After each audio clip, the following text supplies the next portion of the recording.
તમે શિક્ષણની વાત કરો, રોજગારની વાત કરો, અમારી મૂળભૂત સુવિધાની વાત કરો, એટલે આવા લોકો હિન્દુ ખ્રિસ્તીમાં લડાવનારા જે પણ લોકો છે એવા આરએસએસના અને ભાજપના લોકોને ઓળખી લેવાની જરૂર છે. 40% માર્ક લઘુત્તમ લાવા અને લાવા જ એ પ્રકારનો નિયમ બનાવ્યો છે. ત્યારે આ ભારતીય જનતા પાર્ટીની ગુજરાતની સરકારને અમે કહેવા માંગીએ છીએ, અમારી અનામતને જો તમે ઊની આંચ પણ લાવવાની કોશિશ કરશો તો આવનારા દિવસોમાં તમારા બજેટ સત્રમાં વિધાનસભાના અમે ઘેરાવા કરવા માટે આવીએ છીએ.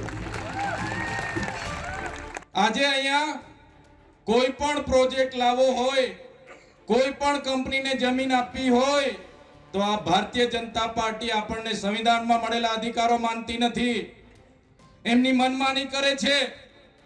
એમના સત્તામાં બેઠેલા મંત્રી તંત્રી, એમના ધારાસભ્ય, એમના જિલ્લાના પ્રમુખો કંપનીઓ પર પૈસા લઈને બારોબાર મંજૂરી આપી દે છે કે ભાઈ ભલે ગામ સભા નામંજૂરનો ઠરાવ કરે, ભલે ખેડૂતો વિરોધ કરે, અમે બેઠા છે, તમે પ્રોજેક્ટ લાવી દો, તમે રોડ બનાવી દો, તમે હાઈ ટેન્શનના થાંભલા ટાવરો નાખી દો.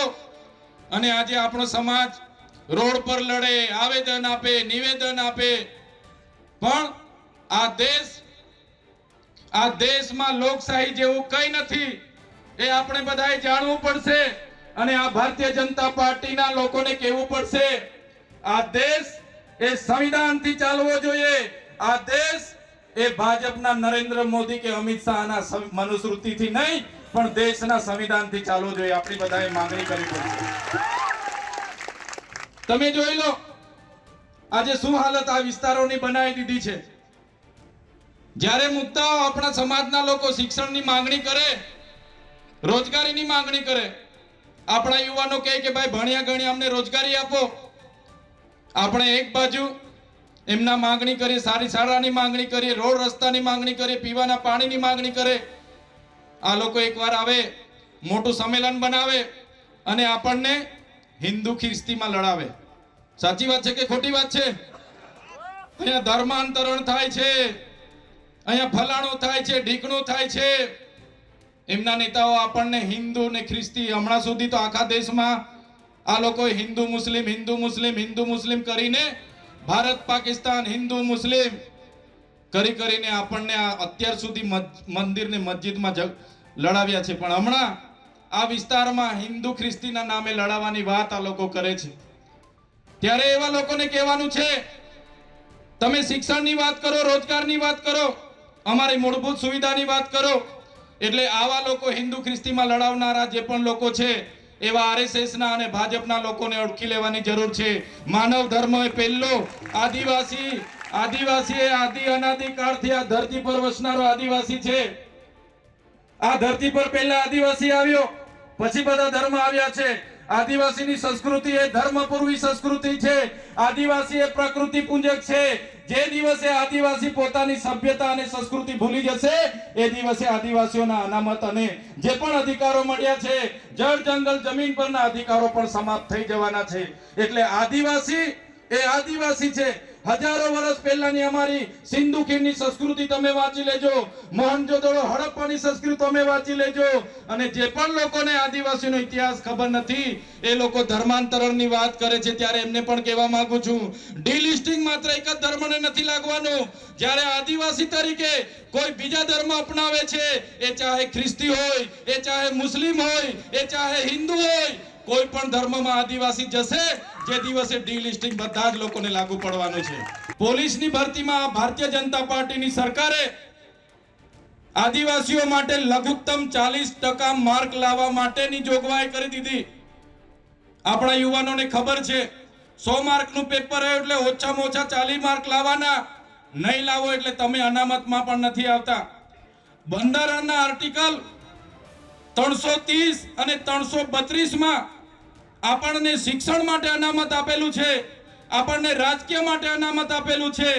અને આ ભારતીય જનતા પાર્ટીની સરકાર એ આર્ટિકલ 335 નું ખુલ્લેઆમ ઉલ્લંઘન કરે છે અને 40% માર્ક લઘુત્તમ લાવા અને લાવા જ એ પ્રકારનો નિયમ બનાવ્યો છે. ત્યારે આ ભારતીય જનતા પાર્ટીની ગુજરાતની સરકારને અમે કહેવા માંગીએ છીએ, અમારી અનામતને જો તમે ઊની આંચ પણ લાવવાની કોશિશ કરશો તો આવનારા દિવસોમાં તમારા બજેટ સત્રમાં વિધાનસભાના અમે ઘેરાવા કરવા માટે આવીએ છીએ. તમે શિક્ષણની અનામત છીનવવાની વાત કરો છો, ત્યારે જે 27 ધારાસભ્ય અનુચ્છેદ 330 અને 332 ના બંધારણની સૂચિ મુજબ આપણને બધાને અનામત મળ્યું છે, રાજકીય અનામત, એ અનામતમાં આપણે બધા ચૂંટાઈને જઈએ છીએ અને આપણા ધારાસભ્ય જ્યારે આપણા વિદ્યાર્થીઓની ભરતીઓમાં અનામત છીનવાય છે ત્યારે એમની સરકારમાં જે લોકો બોલતા નથી એવા લોકોને પણ આવનારા દિવસોમાં કહેવાનું છે, જો તમે શૈક્ષણિક અનામત જ ખતમ કરી નાખશો તો અમે આવનારા દિવસોમાં રાજકીય અનામત ખતમ કરવા માટે પણ ચૂંટણી આયોગમાં જવા માટે તૈયારી છે અમારી. જે દિવસે રાજકીય અનામત ખતમ થશે તે દિવસે આ વિસ્તારમાંથી આદિવાસીની રિઝર્વ બેઠક પરથી જે સાંસદ બન્યા છે, આદિવાસીની રિઝર્વ બેઠકથી જે લોકો ધારાસભ્ય બને છે, આદિવાસીઓની રિઝર્વ બેઠકથી જિલ્લા તાલુકાના પ્રમુખ બને છે, આદિવાસીના રિઝર્વ બેઠક પરથી જે લોકો સરપંચ બને છે, એ લોકોને ભાન આવી જશે આજે અનામત છે આપણું રાજકીય, ત્યારે ચૂંટાઈને આવશે. જ્યારે અનામત નહીં હશે ત્યારે તમારી કે અમારી બધાની હેસિયત નથી કે આપણે ચૂંટાઈને વિધાનસભામાં જઈ શકીએ. ત્યારે આ ગંભીર બાબતોમાં કોઈ ચર્ચા નથી. આજે નેશનલ હાઈવે 56 ના નામે આ વિસ્તારમાં વાપીથી શામળાજી સુધી જમીનો બારોબાર છીનવાઈ રહેલી છે. આજે કલેક્ટરો પોતાનો સત્તાનો દુરુપયોગ કરીને પોલીસને મોકલે છે અને પોલીસના ખડકલા સાથે આદિવાસી ખેડૂતોની જમીન છીનવાઈ રહી છે. ખેડૂત પૂછે છે, ભાઈ અમારી જમીન છીનવાય છે ત્યારે અમને વળતર શું આપવા માંગો છો? સરકાર પાસે એનો જવાબ નથી. જમીન સામે જમીન શું આપવા માંગો છો તમે? ઘરનું વળતર શું આપવા માંગો છો? બોર જાય, કૂવો જાય, આંબો જાય, આંબલી જાય, અમારું કાચું ઘર, પાકું ઘર, એનું વળતર સરકાર આપવા તૈયાર નથી. અને જે લોકોની તો જંગલ જમીન છે, સનદ છે, જેમણે પોતાને સનદ મળીથી લેવલિંગ કર્યું, કૂવો કર્યો, બોર કર્યો, ઘર બાંધ્યું, એને તો સરકાર 1 રૂપિયો આપવા માટે તૈયાર નથી. ત્યારે આ મંચ પરથી આ સરકારને કહેવા માંગીએ છીએ, આદિવાસી વિસ્તારમાં કોરિડોરના નામે, એ ચાહે સાપુતારાથી સ્ટેચ્યુ ઓફ યુનિટીનો કોરિડોર હોય, એ ચાહે વાપીથી નાસિકનો કોરિડોર હોય, એ ચાહે વાપીથી શામળાજીનો નેશનલ હાઈવે 56 હોય, આવનારા દિવસોમાં આદિવાસી વિસ્તારમાંથી 1 ઇંચ પણ જમીન અમે આપવા તૈયાર નથી. એક બાજુ નવસારી હોય, સુરત હોય, એ જિલ્લામાં બીજા ખેડૂતોને 5 ગણા એની જમીનના 5 ગણા વળતર ચૂકવાય છે અને આપણા ખેડૂતોને જંત્રી પ્રમાણેની ચૂકવણાની વાત કરે છે. ભાઈ જંત્રી આ વિસ્તારમાં કેટલી છે? 18 રૂપિયા, 19 રૂપિયા, એના 5 ગણા એટલે મીટરના 100 રૂપિયા. ત્યારે હવે કોઈ સરકારને વિકાસના નામે જમીન આપવાનું થતું નથી અને સરકારને પણ કહેવા માંગીએ છીએ, તમે ડેમોના નામે, તમે કોરિડોરના નામે, તમે હાઈ ટેન્શનના નામે, તમે નહેરોના નામે, તમે વન અભયારણ્યના નામે, તમે અનામત જંગલના નામે, તમે અણુ મથકના નામે, તમે જે પ્રકારની જીઆઈડીસી જીએમડીસી ના નામે અમારા મૂળ માલિકોની જમીનો છીનવી છે, ત્યારે આવનારા દિવસોમાં આ જ પ્રકારની પ્રોજેક્ટો માટે અમારા લોકોની જમીનો છીનવવાની વાત કરશો તો અમે એ દિવસે રોડ પર પણ ઉતરીશું અને ગાંધીનગરના રસ્તા પણ અમે પકડવા માટે તૈયાર છીએ.